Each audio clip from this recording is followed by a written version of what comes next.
Right. I think we'll get going because we have a pretty tight schedule here today. So I'd like to thank everybody for being on this call. Unusual times have brought unusual circumstances, but I think this is an amazing opportunity to learn from Dr. Yazici today. So I'd like to thank him for being on our call and being flexible with us. This has been a unique time with us having to cancel our meeting back in March. And thankfully we're able to connect back with him, and we really thank him for spending some time with us here today.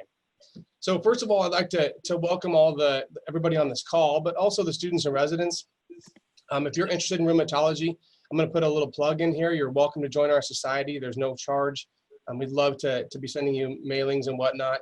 Rheumatology is a field that is dwindling, unfortunately, a little bit, and we need your help. And we think it's a great field, obviously. That's why we're all in it. But we would like you to be engaged with us. Just feel free to email me or email Carmen if you want to join the society. We can make it happen. If you want to reach out to any of the rheumatologists on here, I guarantee you they would be more than happy to assist you with any career thoughts you might have. So today, just real briefly, kind of the layout here. Back in March when we canceled our meeting, our spring meeting, we had a handful of sponsors who were set up to be at the meeting, and as part of that, we canceled on them, and some of them had paid us for the space they were renting of their booths. And so we have this money, and they deserve some time of ours. So we're going to give them 5 minutes, two different groups here today. We're going to give them 5 minutes to begin the meeting and at the end of the meeting. They are not associated with the talk here today. I just want to make sure that's clear. This is not a promotional talk for either of them, but they've been very kind enough to be flexible with us, and we appreciate their support. So we ask that you give them all of your attention as they get going here. So I think that if they're ready, we can go ahead and let them, I think Johnson & Johnson is up to begin. Good morning. Yes. This is Dave Cecil with Johnson & Johnson. I want to thank Dr. Snow and Carmen for setting this up and giving us some time this morning. I know I have 5 minutes, and it's probably not what you're expecting this morning because I'm not in sales. J&J has a special position. I'm the Healthcare Policy and Advocacy Director because J&J is so broadly based that we need to remove any barriers to care for patients. And so my job, J&J pays me to remove any obstacles to patients getting the right treatment, whether it's our drug or someone else's. So I try to preserve the physician and the patient relationship of anything getting in the way of that. So I'm going to share a couple things. Carmen, I'd ask if you, after the meeting, if maybe you could send these links out. I think they might be of interest to people who are interested in policy. So I'm going to show you two things. Thank you. And they tie together. One of them is there's a big talk about drug pricing, transparency, all of that. I want to let you guys know that every year J&J produces a transparency report, shows where all of our money goes.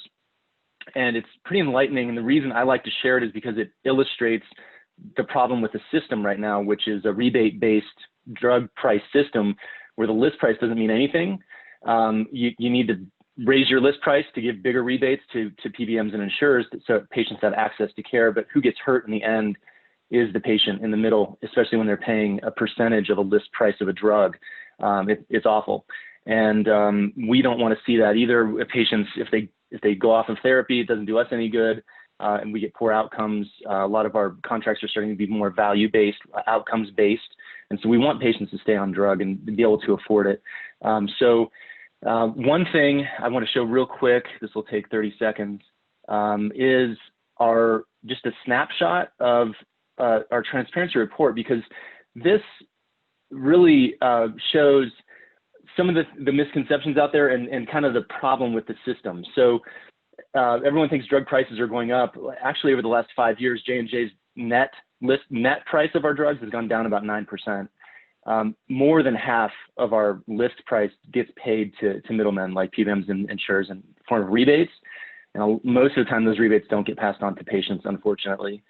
And then the other misconceptions are, that drug companies, J&J spends more on sales and marketing than research and development. We spend about twice as much on R&D as we do in sales and marketing. And we have a lot of candidates in the pipeline for new drugs. So if you're interested in that report, I'll send the link to Carmen. It goes into detail on any subject you're interested in, but we really want full transparency, and that's what we do push for. The other thing that I'll share is there's a tool that we have that you guys might be interested in, and that is called the Know Your State tool, and it's similar to the ACR state tool, but it goes into a little more detail that might be more beneficial if you're interested in policy. So I'll show this to you real quick. And really, it's just a map. And of course, you know, we'll click on Nebraska. But the nice thing about this is it looks at what are some of the protections in place. Nebraska doesn't have a lot in terms of standardized prior authorization that really save you guys paperwork, admin time. Nebraska also does not have continuity of care laws or non-medical switching rules or step therapy restrictions. So what I work across all of healthcare, and I'm able to get coalitions together and all of the internal medicine specialties, even mental health. And there is a coalition right now looking at the next legislative session to implement a step therapy bill. So if you're interested in getting involved in that, if you would like to testify on, you know, the burden of step therapy to patients, then you'll probably have that opportunity coming up. So contact me, let me know, and we can get you connected. This tool, when you get it, if you click your state and then you click learn more on any of these topics, it'll take you to a map of other states that have that. And then you can say, oh, you know, California has that. Let's go look at their step therapy legislation. And it'll give you the language, it'll give you links, everything. So it's a nice tool to just ruminate on this subject and say, what could we do in our state? What are other states doing, et cetera? So those are the two things I wanted to share with you this morning. I'm really looking forward to interacting with any of you that are interested in policy. I am truly non-commercial, and these are the types of things that I work on. If you are interested in our products or getting in touch with a medical science liaison, that type of thing, I can connect you to those people as well. That's just not what I do. And looking forward to helping make your job easier and getting patients what they need with a limited burden. So thanks again for your time this morning. I really appreciate it. Again, I'm Dave Cecil, Johnson & Johnson, Healthcare Policy and Advocacy Director, and Carmen has my contact info if you want to connect. So thanks very much, and have a wonderful meeting and a great day. Thank you so much. Thank you so much. That's really, really appreciated, and we certainly will continue to work with the Nebraska Medical Association, and we appreciate your support in that regard for our patients. So I'm going to turn it over to Joe, I think. Joe will be introducing Dr. Yazici. Yes, thank you, Marcus. So we want to welcome Dr. Yazici today. Dr. Yazici is a clinical associate professor of medicine at the New York University School of Medicine and the director of the Behcet Syndrome Center at NYU Hospital for Joint Diseases. Dr. Yazici earned his medical degree from the Sarapasa Medical Faculty of Istanbul University in Istanbul, Turkey. He completed his internal medicine residency at Creighton University and his fellowship in rheumatology at the Hospital for Special Surgery of Weill Medical College of Cornell University. His areas of interest include Behcet syndrome and rheumatoid arthritis. He has published over 200 articles and presented at various national and international meetings. Recent work has included involvement in trials of apremilast for Behcet's. He has authored multiple publications on the diagnosis and management of this condition. We welcome and thank Dr. Yazici for talking on this topic this morning at our Nebraska Rheumatology Society virtual meeting. Well, thank you very much for the introduction, and thanks for having me. I wish it was in person as originally planned, but hopefully we'll be able to do that in the near future or sometime in the future, let's say. So I will try this now. 1 second.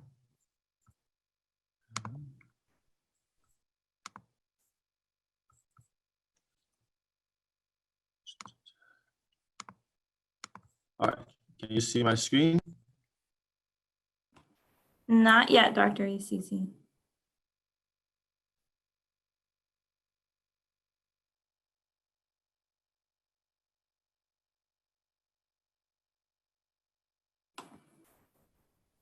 Now we can. Yes, now we can. Oh, you're muted, Dr. Yazici. All right, unmuted now, except I don't know how to turn it into a full screen. Ah. All right, can you see the full screen? All right, good, I'll start. Well, again, thank you very much for having me.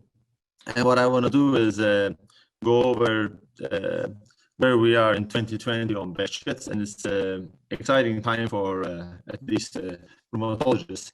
The last 20 years have been exciting for rheumatologists because all the new options that we've gotten for various diseases now. Behcet also has joined rheumatoid arthritis, psoriasis, spondyloarthritis, and all those, even lupus, as having for the first time things that are approved specific for Behcet, but also new things we have learned about the disease. These are my disclosures. All right, so Behcet it's not a new disease. It's been described even in the old Greek texts about medicine, but it was recognized as a distinct syndrome by a Turkish dermatologist who had these patients that he was following over a long time, actually, where they had recurrent oral ulcers, genital ulcers, and uveitis. Now, interestingly, that's not the typical presentation. Most patients, as I'll get to, present with most of their symptoms early on in the course of the disease. So it would be unusual for a patient to have new things come up over 17 years. Most things are either present at the beginning or develop in the first 2 to 5 years, and it would be rare to have anything new start. And since then, it's been referred to as Behcet syndrome, Behcet disease. The Behcet Society has the meeting every 2 years, and the last meeting was last September. And it was decided that just to get some uniform naming around it, to call it Behcet without S anymore, and syndrome. And syndrome in the sense that disease usually means you have one cause. Tuberculosis is a disease. You have one cause, you get one set of symptoms that's explained by the cause. Behcet seems to have different potential pathogenetic mechanisms leading to different manifestations of the disease. Especially mucocutaneous arthritis might be separate from GI, might be separate from the eye involvement. So syndrome seems to describe it better. And that might be the reason also that especially patients who have a major organ involvement may require multiple medications to control the whole manifestations of the syndrome. Now, it is a unique demographic, as you also know, presentation in that it's very common around the Mediterranean. Turkey, Israel, and Middle East is where it's most common. In Turkey, prevalence is 1 out of 250 people. And so that's very, very common. And but as you leave that area, it starts decreasing, but it's been reported from many different countries. It's also common in the Far East. And that's why it was once called the Silk Route disease, because it kind of is on that belt. And usually these patients are young patients, and which has its, I think, pluses because they're able to overcome a lot more as far as treatments are concerned. And it tends to die down, as I'll show the data also, with time. Males and females are equally affected, but unlike most of our rheumatology conditions, males usually have burst disease, which has implications for treatment also, because these factors play into how aggressive we want to be early on in the treatment of the condition. Now, Behcet, and there was a recent in the Arthritis Annals of Rheumatic Disease about diagnostic versus classification criteria editorial. And this is an interesting area, especially not just in all of rheumatologic diseases, but in Behcet. Now, Behcet is the clinical diagnosis. There are no lab tests. There is no imaging that helps the diagnosis in ruling in, but those are all useful, of course, for ruling out other conditions that might be, for the most part, more prevalent and may mimic symptoms of Behcet. So a lot of the blood tests and imaging we do is due to that.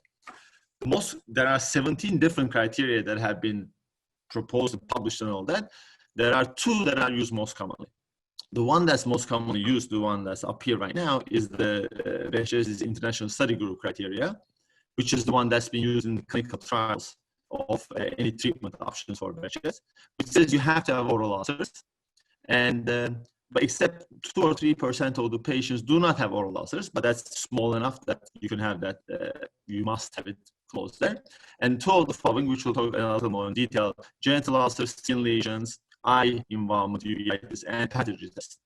2 of those plus the oral ulcers makes the diagnosis. Now, The second most commonly used criteria is the Japanese criteria. The reason for that is that we use it a lot in our clinic in New York too. And so we started that clinic in 2005, and we've seen over 1,200 patients, of which about 400 are still actively followed patients as of this year. And there is a condition that we've called, and with the help of the Japanese criteria, this incomplete type or partial type, meaning patients have some of the symptoms, and you can't, workup is done, you can't find another reason as to why they're having the symptoms. The Japanese criteria allows for this incomplete, let's say, partial type, and then allows you to start treating the patient, which is important, of course. And the main difference between this one and the previous one is gastrointestinal involvement in Behcet is seen in about a third of the patients in Japan. About a third of our patients in the US also have bona fide inflammatory bowel disease-like lesions that are not due to inflammatory bowel disease.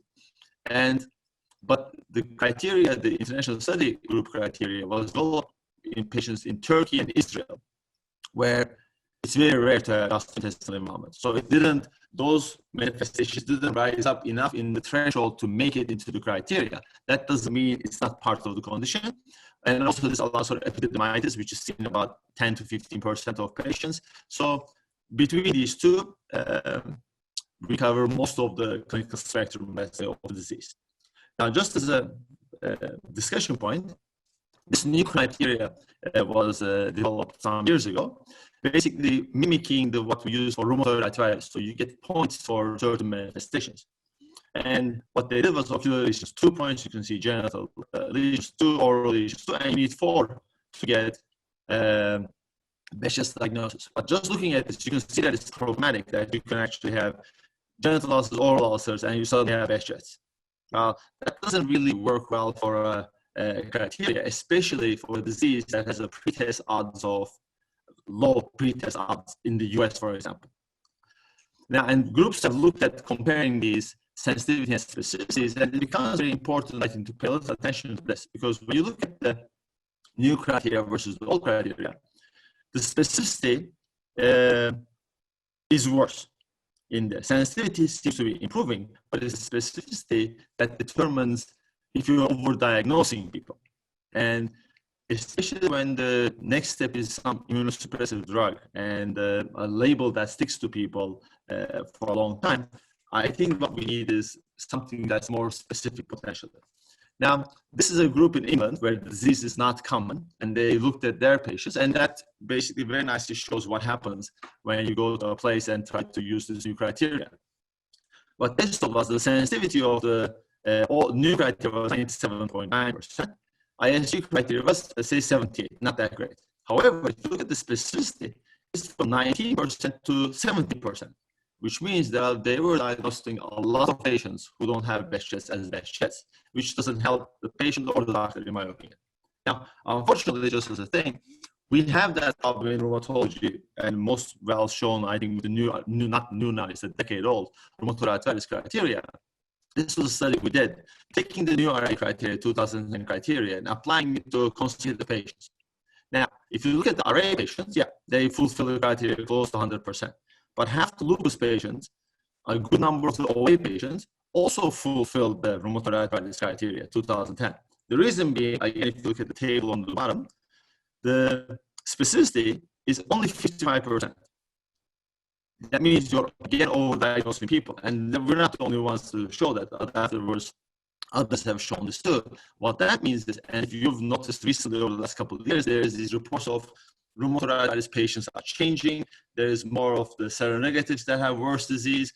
While the seronegatives have worse disease, because if you can't get the test points, you have to get a lot of joint points to get into the criteria. So it's a problem. So if you look at this overall, the old criteria was much better than the new criteria. And now studies have been done with new criteria, and you can't really compare them to the old study. So the new TNF inhibitor, let's say, has 60% methotrexate only response, where it used to be 40. Everything is kind of moved up. So you can't really, you lost the ability to be able to combine these data. It's not just an array, but it's just the same thing. Our diseases are like that. So just as a side. Okay, now looking at the differential diagnosis, Behcet is unique compared to other rheumatologic diseases because there are certain things that we rarely Dr. see in Behcet. Yazici?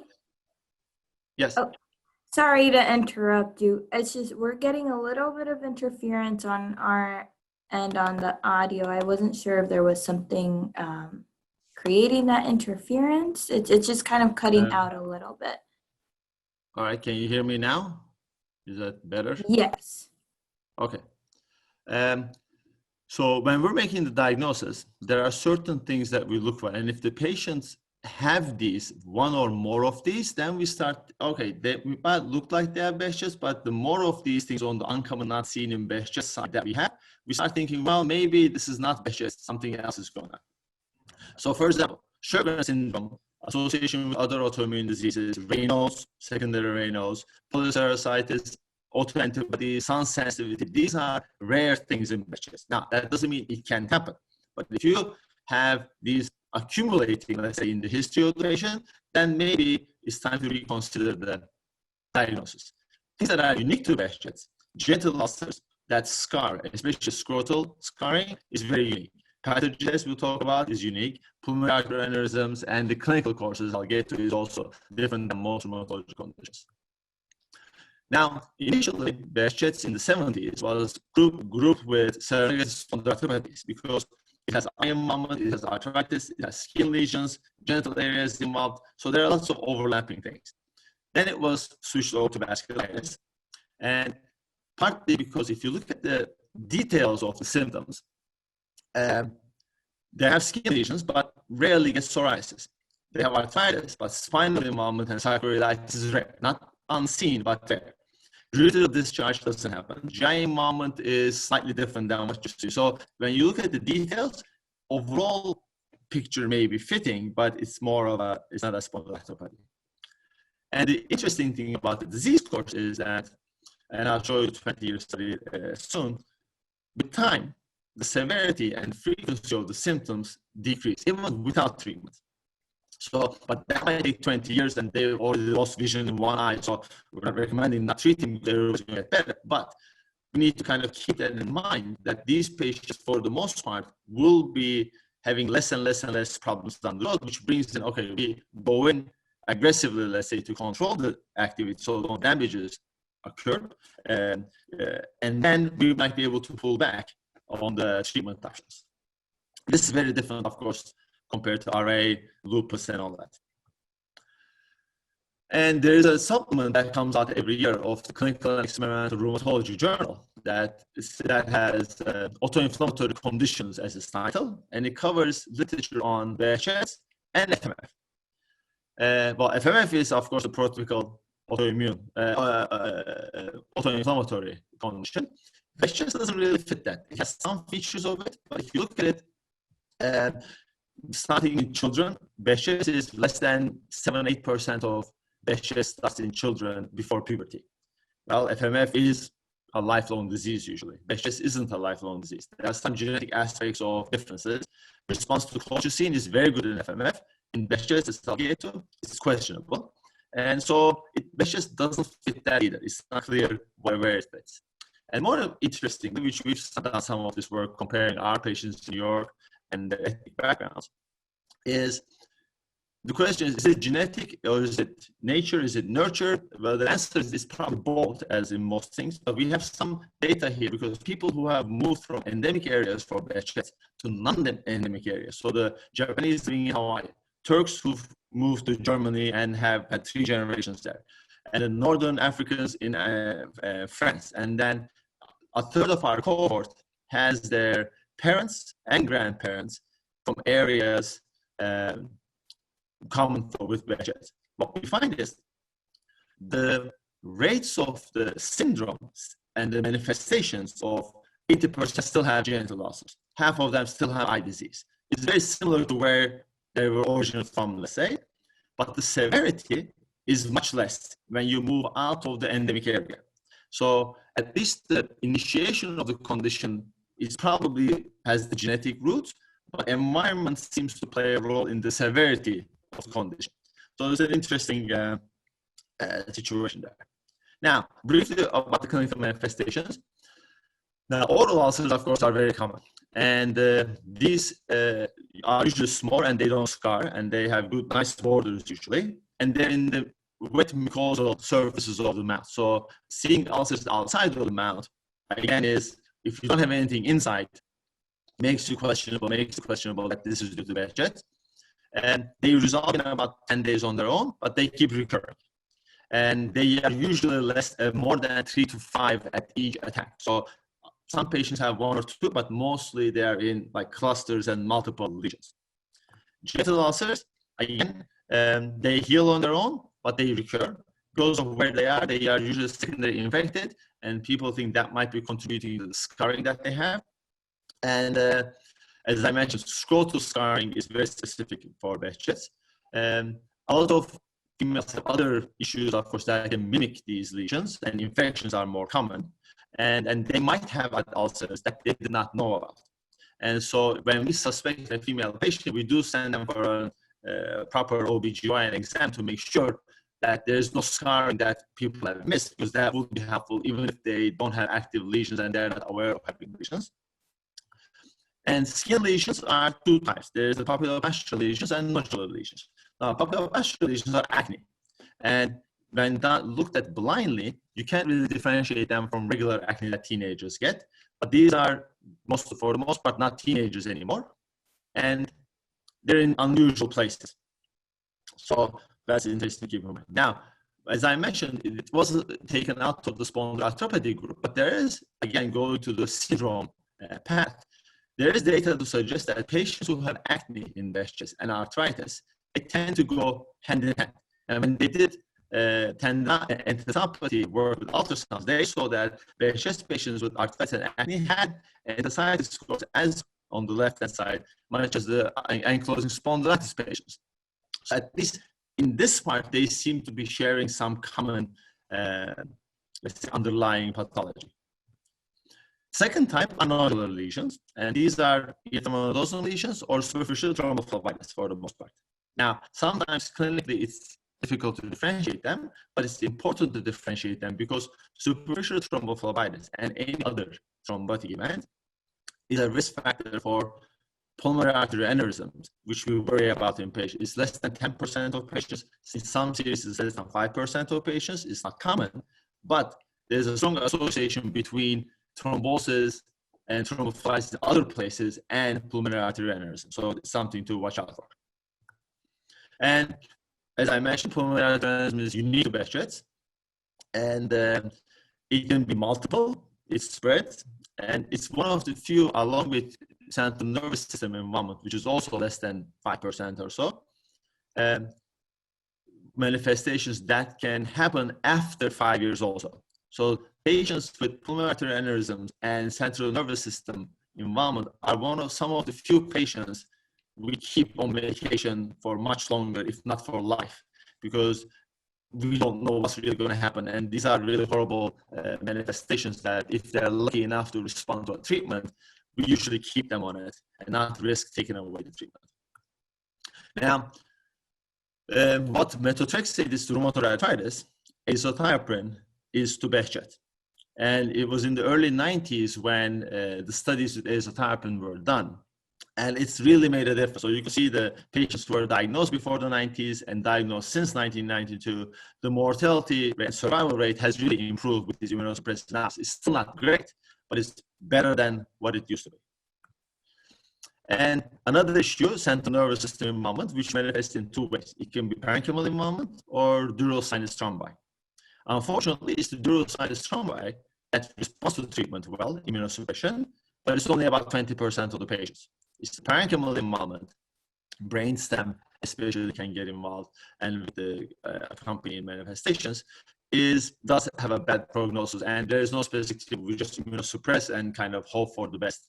And if they're lucky enough to respond, then keep them on the treatment. Now, pathology test, as I mentioned earlier, is part of the diagnostic criteria, and it's hard to reproduce in certain places. Even in Turkey, where the disease is very common, about 50 to 60% of patients have a pathology positivity. In our cohort, it's under 30%. And what it is a hyperreactive of unspecific reactivity of the skin to minor trauma. And the way to elicit this now, this is from a study picture. We don't do 6 needle sticks, 3 on one arm and 3 on the other arm. What I'll usually do in practice is I'll do 1 on one arm and 1 on the other arm. And it's basically a sterile needle, anywhere from 20 to 21 gauge. It has to be a little thicker, so 25 probably doesn't work. And you just insert it a little under the skin, twist around a couple times, and then take it out. That's the trauma. And the patient comes back in 2 days, or we've actually done a study of this with our colleagues in the Netherlands. Take a picture, send it to the doctor, and describe if there's induration or not. Now, if you see the pimple on it, that's fine, but that pathogen reaction is supposed to have induration under, even if it doesn't have the white head. The redness when the patient palpates it needs to feel something under. Just red skin irritation doesn't really count. And it is more common in the Middle Eastern population. So that's the criteria that's usually not fulfilled, at least in the patients we see in the US. Now, as I mentioned, it can get the gastrointestinal involvement, which in the US and the Far East, about 1/3 of the patients can get confused with Crohn's. Because it's just looking at this, you can see that there's, for any given patient, even oral ulcers are seen in Crohn's, and Crohn's is probably 50 times more common than Behcet. So for any given individual patient, a lot of these things overlap. And it's also been published in the literature. Some of the times, we really can't differentiate because non-GI symptoms are non-specific or similar enough, and the gastroenterologist sometimes can't tell the involvement in the GI if it's Behcet or Crohn's. So the good thing is the treatments are similar. TNF inhibitors plus azathioprine works for Behcet and works for Crohn's. And so sometimes what we've done is we treat the patient, and the patient gets better. Then it becomes complicated because Behcet patients are, for the most part, are able to come off their TNFs as a therapy over time and not have recurrence of the symptoms. That's not usually the case to Crohn's patients. So we basically have a discussion with the patient and the GI doctor saying, listen, we don't know which one it is, but let's take a break from treatment and see if anything comes back. If it keeps coming back, we then tend to go with the GI's assessment that this was Crohn. If it doesn't, then we stay with the Behcet side. And sometimes that uncertainty, as we all know, as rheumatologists, plays a huge part in what we do. And lastly, the most problematic moment is eye disease. Because when you consider the frequency and the morbidity, it is the second leading cause of blindness in Israel and Japan after trauma and diabetes. About half the patients get eye disease. 70% of males will get eye disease. And even with all the available treatments and the combinations, in places like Turkey and Israel, still about 10% of patients have lost useful vision, at least in one eye. So it's kind of the only emergency, common emergency, let's say, we have in Behcet. And half the patients also present with it. And rest usually get it in the first 5 years. So that's been established in many different studies that's one of the reasons we're kind of aggressive in treatment in the first 5 years. And if they don't have disease by that time, it's very, very unlikely that they'll have it. We also have the comfort then of taking away the medications and not worrying that we're opening the patient to increased risk of developing this down the road. Hypopyon, as you also know, is the accumulation of the white cells in the front camera. It's not common. It comes out in boards, but every time I've taken the boards, internal medicine or rheumatology is comes. So, but people like asking about it, but it's not a very common problem. Now, looking at natural history, this is the longest follow-up study that was done with Behcet patients. Started in the late 70s and followed patients for 20 years in Istanbul. And this is the largest clinic of Behcet in the world too. So what they found, they had 428 patients. First of all, they were able to reach over 90% of the patients. For a 20-year follow-up, that's actually very good. That's also because about 1/5 of the country lives in Istanbul. So all they had to find most of the patients in Istanbul. Now, they found out that about 10% had died. And you can see that about 42 people died, 39 were males. Again, going to the point that this is a severe disease in males compared to females. If you look at the standard mortality ratios, And looking at the 3 different decades, initial age at visit, so 14 to 24 at the bottom x-axis, 25, 34, and for Behcet, old age, 35 and 50. So the older you were when you got Behcet, the better you get down the road 20 years later with your mortality. At the end of 20 years, you're basically at the same place as the normal population for most of these patients, except the patients who were between 14 and 24. Again, young, and these are all males because there were only 3 females in the cohort, so they're not in this analysis. So it's important to keep that in mind.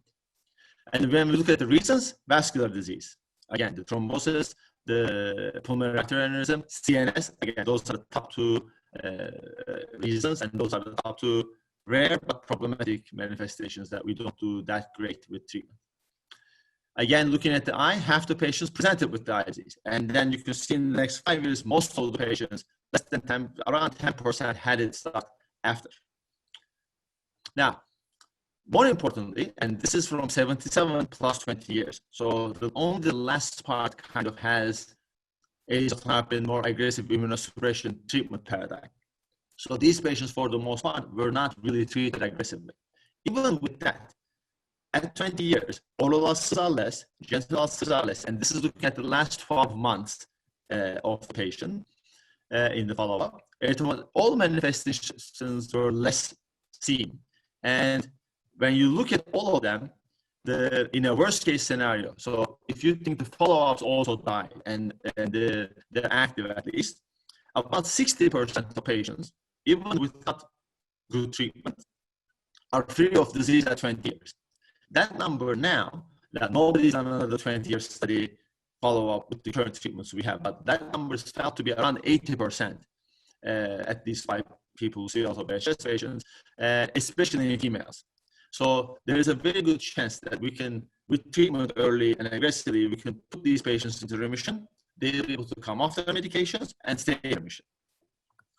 So with that, if we look at treatment, now, colchicine is very commonly used, of course, especially for mucocutaneous lesions and arthritis. And however, there isn't a lot of good data on colchicine in Behcet in a randomized, controlled, kind of placebo-controlled fashion. There are a couple of studies that have shown that it doesn't really work for what we think it works for. It works in females for genital ulcers, erythromelalgia. In arthritis, it helps. However, for males, other than arthritis, it doesn't seem to work for a lot of things. However, colchicine is, in my opinion, at least and a lot of people's, I think, it's a safe medication. And it's worth trying because these are studies, of course, even in groups where things on average don't seem to work, there are patients who respond. So what we'll do is we'll try it for about 4 to 6 weeks, because if you're going to respond to colchicine in Behcet, you will respond by 6 weeks. So at least we know if they're responding or not, and if they haven't, we can move on to other options. And the other thing is, all these studies were done outside of the US, and they have 1 milligram tablet colchicine. So it was the 1 milligram taken twice a day. So it's 2 milligrams. The tablets we have, of course, are 0.6.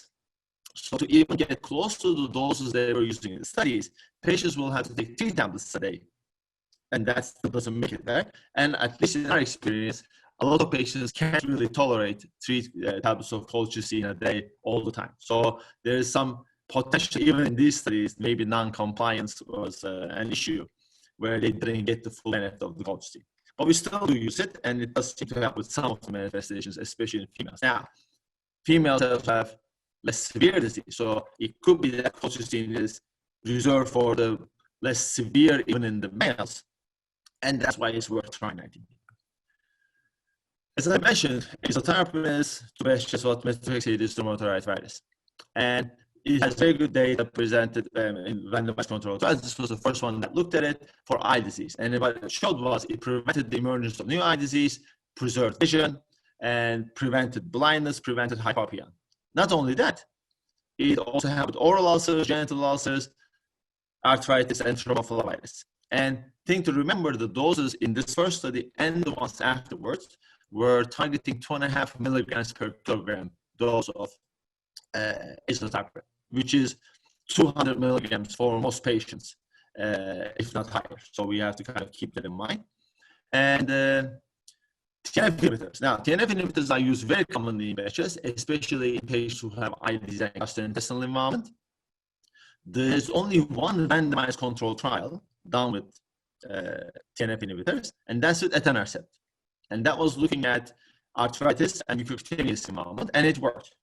However, that's not the TNF inhibitor we use in the treatment of Behcet, because TNF inhibitors, we don't really need them for the mucocutaneous or the arthritis manifestations, even though we do use them sometimes in the rare patient. We use the TNF inhibitors for uveitis and gastrointestinal involvement. And we do know that infliximab and adalimumab have shown better efficacy and also approved for specifically for those indications, not for Behcet. They are approved for Behcet in Japan, but not in the US. But for uveitis and inflammatory bowel disease, we can use it. What has also been shown is if they're used alone, patients don't go into remission. So we always combine it with azathioprine if they can tolerate that. If not, we now use methotrexate, we use salsartan, something else with TNF inhibitor, and then we're able to first take off the TNF inhibitor and then take off the, let's say, the DMARD and see how the patient does. So it needs to be used in combination with azathioprine preferred. Now, of course, there are reports of issues with combining TNF inhibitors and azathioprine, especially in kids and malignancy. But I will remind everyone, which I also remind the patients too, that patients are not going to take this lifelong. All those reports are in diseases where there is already an increased risk of malignancy just because of having the disease. Behcet is not known to, just by having Behcet, your risk of malignancy is not increased. So, and it's going to be for a limited amount of time. So I think it justifies using it because you really give these patients a chance to go into remission. Interferon alpha has also been studied, especially in Europe, partly because TNF inhibitors were so expensive and they were looking for at the beginning, looking for other options. And interferon alpha also works well for eye disease. The important thing is it's used by itself, not combined with anything else. And a lot of patients were able to stay in remission after they discontinued treatment. Now, I've had a very hard time getting interferon alpha here for a couple of patients where we needed it and weren't able to get it. So I don't have any personal experience with this, but I know others in Turkey who had great success with treating eye disease with interferon alpha.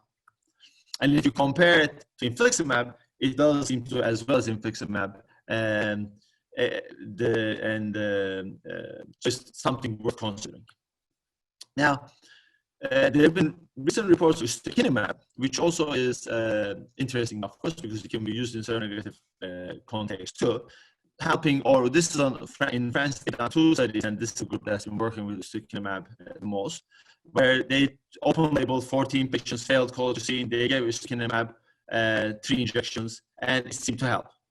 Then they expanded this, and what they said was they were actually seeing very nice complete responses, again, open label though, so with a grain of salt, but there is some other drugs that are being in development that can potentially, and BSAS is the best syndrome activity scale that we have developed that's now being used in trials. Overall activity, that also kind of came down nicely. And an issue that always comes up in Behcet is these thrombotic events. Do we use anticoagulation or not? Now, the thrombosis in Behcet is not like the thrombosis a pregnant woman gets, or you're on a plane for 12 hours, you get. There's no complement abnormalities. There's no really issues that are in the pathways of thrombosis, but it's an inflammation in the blood vessel wall that the blood is reacting to. So the clot that forms is sticking to the blood vessel wall. So it doesn't form a tail and break off either. So we don't anticoagulate these patients. And studies have looked at, these are all retrospective studies, unfortunately, because nobody's done a prospective one. But when they look at patients who have venous thrombosis and they receive anticoagulants or anticoagulants plus immunosuppressives and corticosteroids, and look at relapse, they see that the factors that prevent relapse is the fact that they were on immunosuppressives or steroids and not anticoagulation. And this systematic review that was used in the latest EULAR guidelines also says that if you compare patients who took immunosuppressives on the top part and anticoagulants versus immunosuppressive alone, that's basically the same. It's crossing one. The anticoagulation addition doesn't seem to improve things. If you're on the second bottom part, you look at anticoagulation alone, versus immunosuppressive anticoagulation, immunosuppressive clearly moves the needle to the left where you get less and less events. So, and not to fight with everybody, because sometimes it's harder to manage. The other doctors want to anticoagulate the patient than deal with the patient. As long as immunosuppression is on board, we're okay. If somebody wants to add additional anticoagulation, that's fine. We like to keep it to the shortest amount of time and take the patient off after the acute event at least, and keep them on immunosuppression, and they're able to come down and come off it later. Now, the real exciting thing, at least for someone who's interested in Behcet, is been that actually there is now, for the first time, a new drug approved for the treatment of Behcet's oral ulcers in the US, and that's apremilast. This was about 2 years now, close to 2 years. And this was the phase 3 study that we were also part of. And that was done around the world. And so now it's also approved in Japan. And the typical dose that we use 30 milligrams twice a day for oral ulcers. Patients have failed colchicine, and they were given for 12 weeks. That was the primary endpoint. Then they were followed out to a year when everybody switched over. And it was the area under the curve looking at the ulcers, and you can see the actual numbers of ulcers on the right-hand side. And it was statistically significant. The group that got the apremilast decreased very quickly the ulcers and maintained that out to 12 months. Now, in the phase 2 trial, at this point, when you, and in this trial also, when you switch patients over to apremilast from placebo, they catch up to the group that was getting the apremilast from the beginning. And when you stop, they start to come back. But these were, again, short studies. So the paradigm of treating for 2 to 5 years doesn't really change too much. And not only that, oral ulcer pain was improved, as you can see here, and overall disease activity scores, these are the ones Behcet I've shown before, was improved. Behcet's disease current activity index and Behcet's disease quality of life, they all go in the same direction, and the patients improving from it.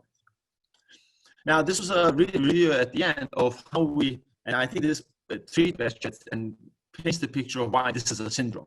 Because depending on the manifestations, you can see there are different options and things that we would use initially. Now, this was a review we wrote in 2018. And later in later that year, the new EULAR guidelines came out for treatment. And it has apremilast in it. Ours didn't have it because ours was before that, so I added it there for mucocutaneous manifestations. But right now, mucocutaneous, we try to colchicine. Then if the patient doesn't respond, then next is usually apremilast, because I'd rather try that and go into what we used to do, azathioprine and all that. We have some data at NYU that Pyconol has some benefit, but it's not a placebo-controlled trial, it's just our experience. If there is any serious involvement, azathioprine is the mainstay, and we can add other things to it. Cyclophosphamide is used, I mean, maybe the only place it's used early is in Behcet is aneurysms, especially unstable aneurysms. If they're too large, then cyclophosphamide we gave bolus, and then we maintain with azathioprine and infliximab down the road. Nervous system involvement, azathioprine plus TNF, and if they don't respond to that, then cyclophosphamide again upping it there. Steroids are used acutely, but then not in the long term. And we will use all those steroids once in a while as needed for flares and such things. So, coming to the conclusion, there are certain things we have to keep in mind when we are treating the patients. First of all, patients who fulfill the criteria tend to have worse disease because they have more symptoms to fulfill the criteria because it's a clinical disease. So that has to be kept in mind. There are overlaps of these manifestations, so we might have to use combination of medications to control the whole disease. Males, we should be more wary and probably more carefully watching them, even if they don't have a lot of the serious manifestations. Young patients tend to have more severe disease and require more medication than older, but the cutoff for Behcet is about 35, so not real old, just Behcet old, let's say. And there are lots of patients who have only mucocutaneous involvement. Sometimes they don't fulfill the criteria, but they have no other reason explaining what they're having. Even the biopsies are inconclusive, just in neutrophils. It's hard to say what's going on. I still treat them with understanding and talking to them that we're not doing this forever. We're going to do it for a certain set time, because if it's infectious, we expect a certain amount of response. If we don't see it, then we got to expand the diagnostic, let's say, umbrella. And eye disease is the problem, and we have to work closely with our ophthalmologist colleagues. And but even that gets better with treatment. All of the other manifestations, usually 2 years is enough of treatment. Some go beyond it. Eye disease, in my opinion and others, mostly buys you close to 5 years of treatment. And the rare manifestations such as vascular and CNS, probably more than 5 years of treatment as a rule of thumb. So in conclusion, it's an interesting disease. I mean, it doesn't really fit autoimmune features. It does not auto-inflammatory. There's seems like different pathogenic pathways leading to it. A lot of things about the patient and this ideal personalized medicine kind of approach have to be taken into consideration when we're deciding on a treatment option and a treatment course and duration, keeping in mind that most patients will do well over time, and 2 out of 3 patients are likely to get into remission if we start treatment early and aggressively. And we have one new treatment now that's specific for Behcet, which made life easier to get it approved. But other drugs are also in the works, and hopefully we'll have more options for patients down the road. So I'll stop there and thank my father, who's of course done a lot of work in Behcet, and he's the one that used to run the Turkish center, and all these other doctors and judicial assistants at NYU who've helped us put together our database and helped us collect these data. Thank you very much. Thank you for that great talk. I think we have a couple minutes here for if there are any questions.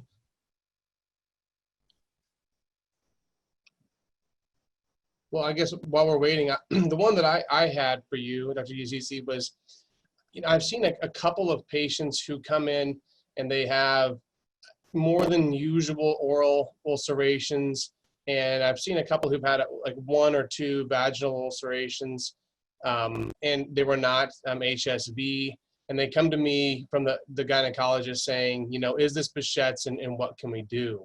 What is your approach to that when you enter that? That's a good question. Now, so if even though I badmouthed it at the beginning, the new criteria that's come up allows for those patients to be called Behcet's.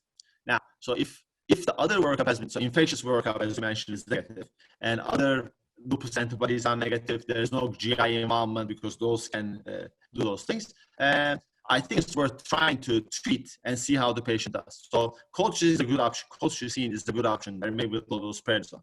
If they respond, good. If they don't, you have enough to call it just to get apremilast, for example. Now, that's been approved for oral ulcers, but in the studies, there were some of the subgroup patients had genital ulcers, and they also got better. So I do use it myself for those purposes. And low-dose azathioprine, there's small studies that not targeting to 2.5 milligram per kilogram, but a half of that, a third of that, in short durations to kind of put it under control and maybe then maintain the glucose. So I still tend to treat because the treatment options we have, if it's Behcet, patients respond quickly.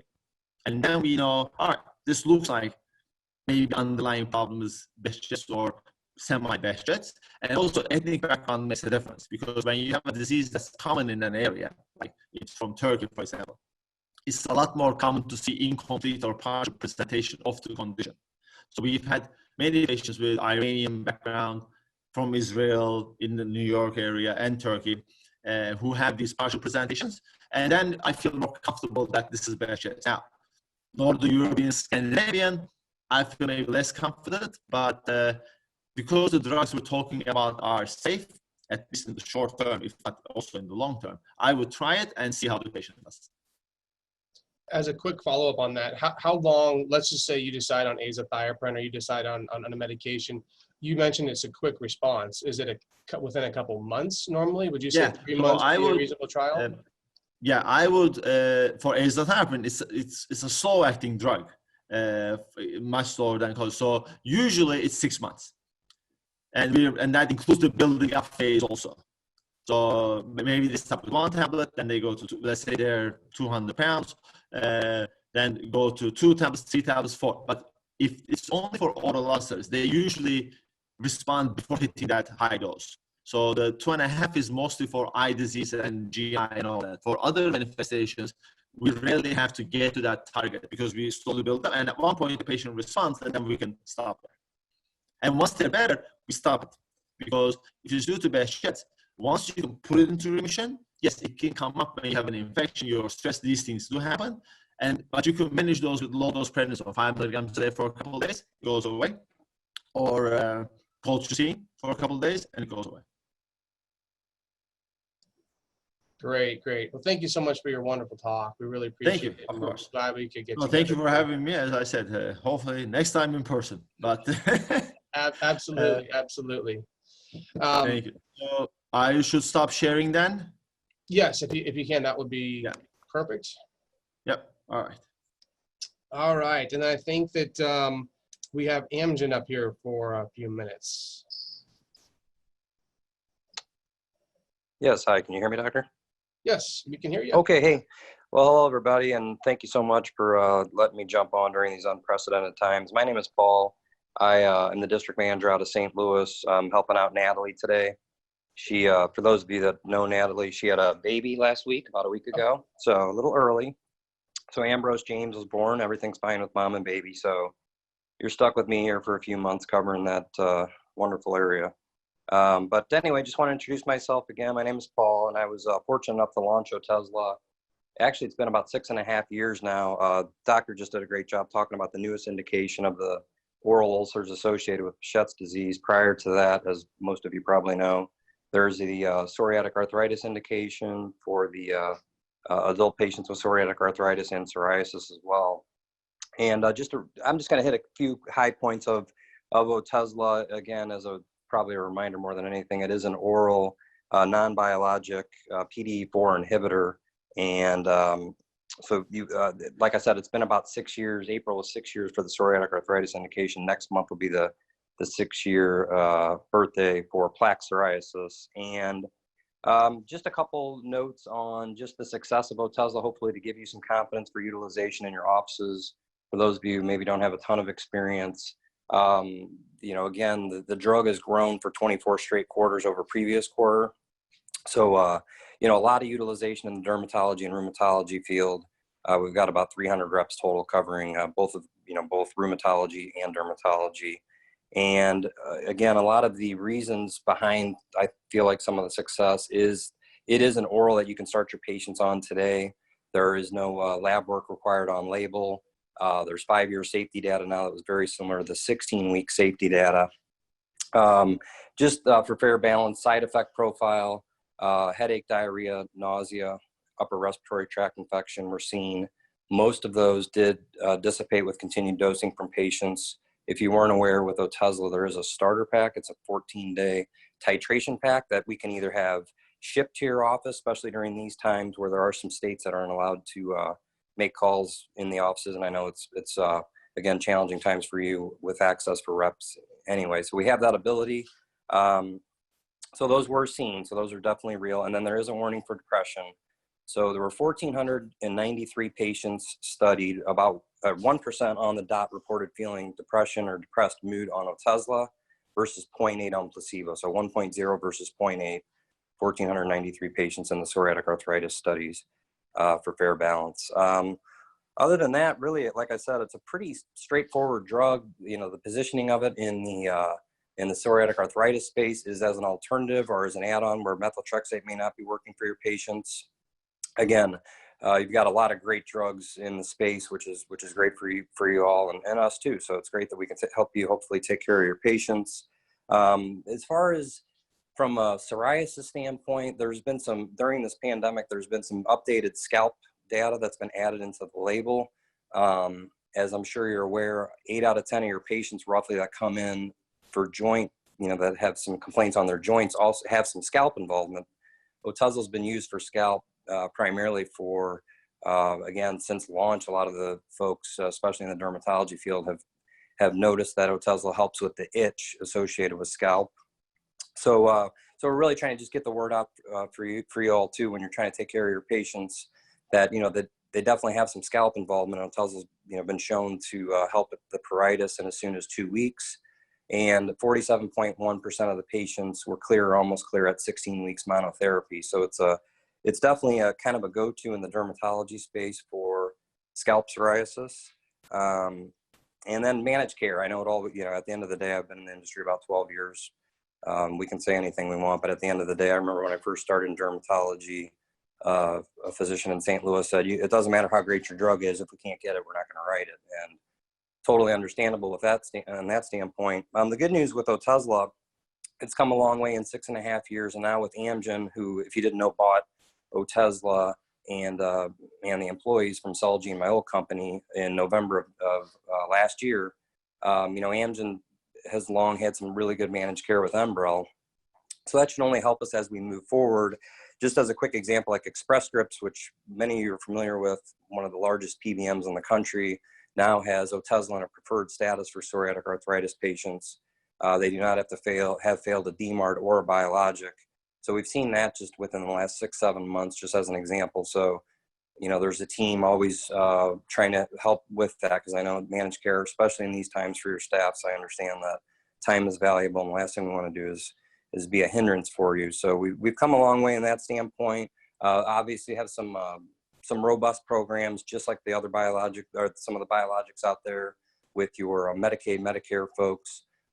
So robust programs that are generally across the board. Again, we have some great options for your patients, and it's generally a $0 copay. Again, for fair balance on the Medicare population, it is an income sensitive patient population as far as qualifications. We're all pretty much in the same boat when it comes to that. Other than that, I'll be touching base with some of your offices here over the coming months. And again, if you need any sample support or marketing materials, we're able to do that for you. And again, I didn't want to take too much of your time. I greatly appreciate you letting me hop on. Does anybody have any questions or?